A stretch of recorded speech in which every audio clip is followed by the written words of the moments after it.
ஆறாமானவர்கள் திருவாரூரில் பிறந்தார். அருவமாகவும் உருவமாகவும் எல்லா பொருள்களிலும் நிறைந்திருப்பவர் சிவபெருமான்.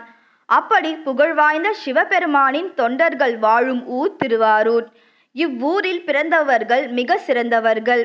அவர்கள் செய்யும் திருத்தொண்டின் சிறப்பை சிறியோன் ஆகிய என்னால் எங்கனம் உரைக்க இயலும் என்கிறார் சேக்கிழார் பெருமான். சிவபெருமான் மகிழ்ச்சியுடன் வீற்றிருக்கும் திருவாரூர் தலத்தில் பிறக்கும் பேறு பெற்றவர்கள் எல்லாரும் திருக்கைலையில் வீற்றிருந்தருளும் சிவபெருமானின் திருகணத்தவர் ஆவார்கள். அவர்களுடைய திருவடிகளை வணங்கி வழிபடுபவர்களுக்கு உயர்ந்த வீட்டு நெறி சித்திக்கும் என்பது திண்ணம் என்று திருவாரூர் பிறந்தார் புராணத்தில் சேக்கிழார் குறிப்பிடுகிறார்.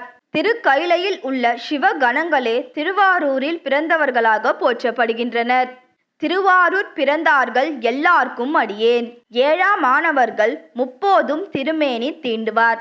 சிவபெருமானது திருவருளினால் உண்மையான சிவாகம ஞான நெறியில் நின்று முறை தவறாமல் காலங்கள் தோறும் வழிபாடு செய்வதில் பேரார்வமும் அன்பும் உடையவர்கள் இவர்கள். நாள்தோறும் விடியற்காலையில் எழுந்து நீராடி திருநீரணிந்து ஈசனை வணங்கும் தன்மையுடையவர்கள்.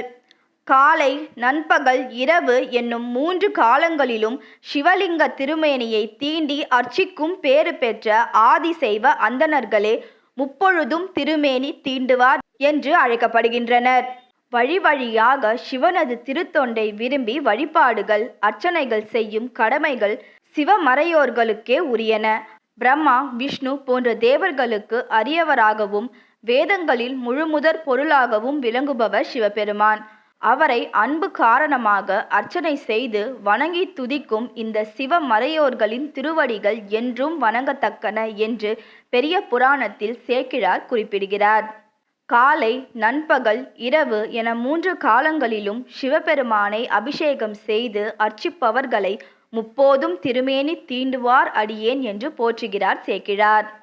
முப்போதும் திருமேனி தீண்டுவார்க்கு அடியேன்.